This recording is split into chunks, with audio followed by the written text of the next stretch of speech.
E aí, galera? Como é que tá? De volta para mais um episódio do American Learns Brasil.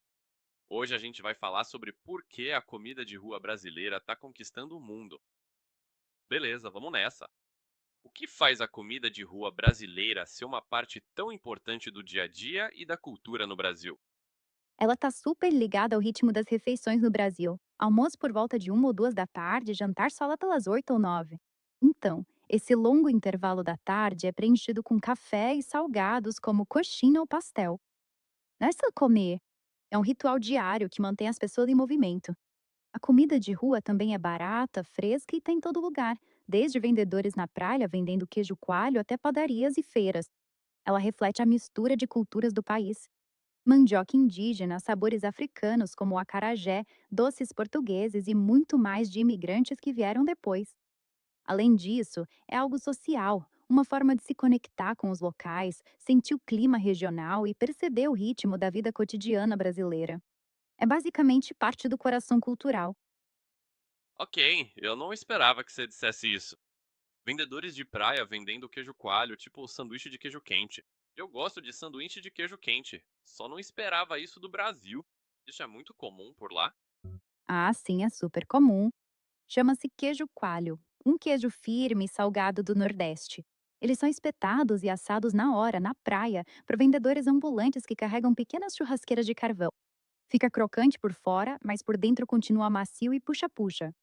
É super popular, especialmente em praias como as do Rio e da Bahia. Legal, isso é bacana. Deixa eu ver aqui. Almoçar 1 da tarde ou 2. É um almoço bem tarde, mas eles comem os lanches antes. Isso mesmo, exatamente. Os brasileiros costumam pegar um lanchinho, tipo um pão de queijo ou uma coxinha, lá pelas 11 mais ou menos, para assegurar até o almoço mais tarde. É basicamente parte do ritmo diário deles. Café da manhã, lanche no meio da manhã, almoço reforçado, depois mais lanches à tarde. Vamos ver. Qual comida de rua brasileira todo visitante deveria experimentar pelo menos uma vez? Ah, essa é uma ótima pergunta. Acho que todo visitante tem que experimentar a coxinha, aqueles croquetes de frango dourados e crocantes. Outro clássico é o pão de queijo, esses pãezinhos de queijo deliciosos. E claro, não pode faltar o brigadeiro, aqueles docinhos de chocolate cremoso. Cada um é uma explosão de sabor e realmente mostra o charme da comida de rua brasileira. Isso parece realmente muito bom mesmo. Demais. É, e dá pra brincar bastante com esses sabores e visuais se você for mostrar eles em um vídeo ou na miniatura. Vamos ver. Quais sabores, ingredientes e tradições diferenciam a comida de rua brasileira de outras culinárias? Exatamente. A mistura única de influências é o que realmente faz a diferença.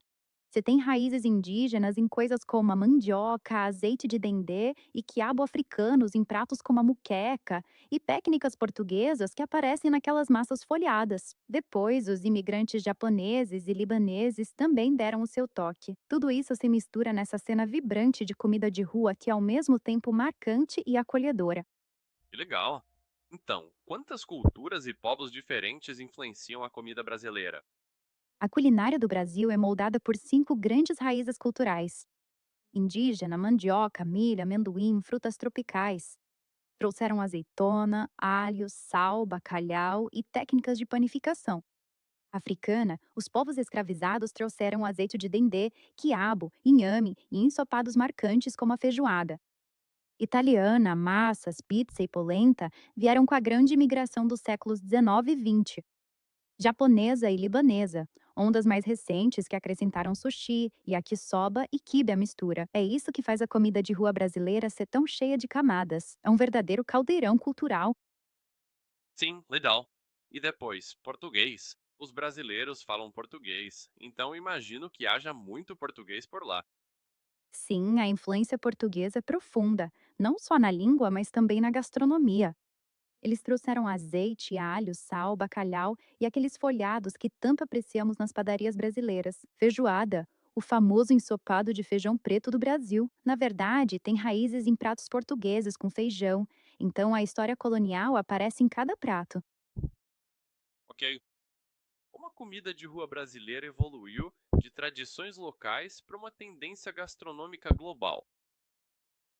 Que jornada interessante! Muitos pratos da comida de rua brasileira têm raízes em ingredientes e tradições regionais, como o milho do Nordeste ou a influência da cultura africana, especialmente em petiscos como o carajé. Mas com a ascensão do Brasil no cenário turístico global, os amantes da gastronomia começaram a descobrir essas iguarias vibrantes, muitas vezes por meio das redes sociais, blogs de culinária e até mesmo chefes famosos. Hoje em dia, comidas de rua como pão de queijo e coxinha estão surgindo em grandes cidades ao redor do mundo, misturando-se com sabores locais e ganhando nova vida como uma febre global. Quais dicas de especialista os visitantes de primeira viagem devem saber antes de explorar a cena da comida de rua no Brasil? Principais dicas de insider para quem vai se aventurar pela primeira vez na comida de rua do Brasil. Vá onde os locais vão. As barracas mais movimentadas geralmente são as mais seguras e saborosas. Peça bem passada se quiser sua carne bem passada. Os brasileiros costumam comer a carne mais mal passada do que os americanos. Fique atento à temperatura. Muitos petiscos, como coxinhas ou pão de queijo, são servidos direto da fritadeira, então deixe esfriar um pouco. Dinheiro aí. Muitos vendedores de rua não aceitam cartão, principalmente os menores. As porções são generosas. Peça uma coisa de cada vez para poder experimentar mais sem se encher rápido demais. E o mais importante, seja aventureiro. Experimentar novos sabores é metade da diversão. Beleza, legal. Você pode me dar, tipo, mais 5 curiosidades sobre comida de rua brasileira? Aqui vão 5 curiosidades sobre comida de rua brasileira. O acarajé é vendido por mulheres com trajes típicos baianos, uma tradição que existe há séculos. O pastel, na verdade, foi inspirado nos rolinhos primavera chineses trazidos por imigrantes japoneses. O pão de queijo surgiu em Minas Gerais, numa época em que o trigo era escasso, então usavam mandioca e queijo no lugar. A coxinha supostamente foi criada para agradar uma princesa que adorava coxas de frango. A feijoada, o famoso ensopado de feijão do Brasil, era originalmente feita com cortes de carne mais baratos e hoje é considerada o prato nacional, embora raramente seja vendida na rua. Quer que eu aprofunde em algum desses assuntos? Vamos ver. Não, mas tem mais alguma curiosidade que você queira comentar? Sim, aqui vai uma curiosidade divertida. A tapioca do Brasil, na verdade, é uma grande crepioca sem glúten feita de farinha de mandioca. Os vendedores recheiam com tudo, desde leite condensado até carne seca desfiada. É como uma tela em branco para qualquer desejo que você tiver. Quando você fala tapioca, eu penso em pudim. Ah, é totalmente diferente. No Brasil, tapioca é uma crepioca crocante sem glúten, feito com fécula de mandioca. É cozinhado numa chapa quente, como uma panqueca, e depois dobrado com recheios doces ou salgados. Nada a ver com pudim. É mais parecido com uma tortilha brasileira. Ah, interessante. Isso é legal. Sim, é super versátil. Você pode pedir com queijo e orégano, coco e leite condensado ou até mesmo chocolate. A textura é meio mastigável e elástica. É extremamente viciante depois que você experimenta. Você conhece mais alguma curiosidade sobre as ruas brasileiras? Comida que você quer acrescentar? Com certeza. O Brasil tem uma enorme variedade de comidas de rua regionais, então o que você encontra em São Paulo é diferente do que se vê na Bahia ou em Minas. Algumas comidas tradicionais têm origem em Portugal, como o pastel, uma massa frita recheada com carne ou queijo. Por último, muitos pratos típicos ganham toques modernos, como versões veganas de clássicos. Sempre há algo novo para provar. Ok. O veganismo é algo que acontece no mundo todo. Sim? Sim, exatamente. O veganismo ganhou muita força no mundo todo, então faz todo sentido que a comida de rua brasileira esteja se adaptando a essa tendência. Se encontra opções como pastéis veganos, versões à base de plantas da feijoada ou até mesmo petiscos de rua à base de jaca. É uma fusão legal, mantendo os sabores tradicionais, mas tornando-os acessíveis para um público global. Então, realmente, todo mundo sai ganhando. Eu já. O minjaca nas Filipinas. É aquela fruta enorme, né? E também, eu não acho que o veganismo, se você só come vegano, eu não acho que isso seja saudável. Acho que precisamos de uma mistura de carne e vegetais. Então, não só um ou só o outro. O equilíbrio é fundamental mesmo. Muitas culinárias tradicionais, como a filipina, têm essa mistura de frutas, vegetais e proteínas. A jaca é enorme, versátil e usada em pratos doces ou salgados. Tem uma abordagem equilibrada, aprecia a variedade e mantém o foco. Isso ajuda. Tudo certo. Aprendemos muito sobre comida de rua brasileira. Acho que eu vou fazer talvez mais uma pergunta aqui. Os vendedores de comida de rua no Brasil, hoje em dia, precisam de algum tipo de certificação ou licença para operar? Ou eles simplesmente podem sair vendendo? Isso varia muito de cidade para cidade, mas em geral, sim, eles precisam de algum tipo de licença.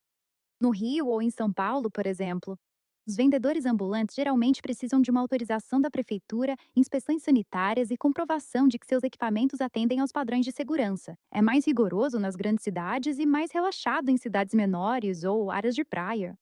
Existem sim operações totalmente irregulares, especialmente as informais, mas tecnicamente elas são ilegais e podem ser multadas ou fechadas. As regras existem por questões de higiene. Intoxicação alimentar não é brincadeira, mas a fiscalização pode ser falha. Os moradores locais costumam saber quais barracas são legítimas pela quantidade de gente que as frequenta. Certo, sim. Foi por isso que eu perguntei. Eu não gostaria de ter uma intoxicação alimentar. Beleza, legal. Espero que vocês tenham aprendido bastante sobre a comida de rua brasileira. Se vocês quiserem acrescentar algo, deixem nos comentários. Se tiver alguma dúvida, deixa um comentário. Agradeço-te.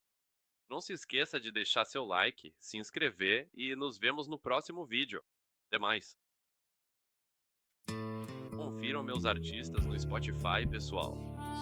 Travis Reigns, cantor country, canção de Niná. Ele é meu astro pop. E temos um novo rapper de AI que canta sobre ser uma IA. Overclock de IA. E também temos minhas lojas no Etsy, a Wall Bloom Studios, onde fazemos impressões digitais e obras de arte no estilo cottagecore. Você também pode obter um no Canvas. Temos toalhas de praia, cobertores e muito mais. Confere também minha outra loja no Etsy, Grand Tour Print Co., onde você pode encontrar gravuras e pôsteres de viagens antigos. Confiram, pessoal! Muito obrigada pelo seu apoio. Isso tá no Spotify. Se você gostou do conteúdo, por favor, considere me seguir por lá. Eu te prometo do fundo do meu coração que você não vai se arrepender nem um pouco. Aproveite agora para conferir todas as minhas músicas autorais lá no Spotify.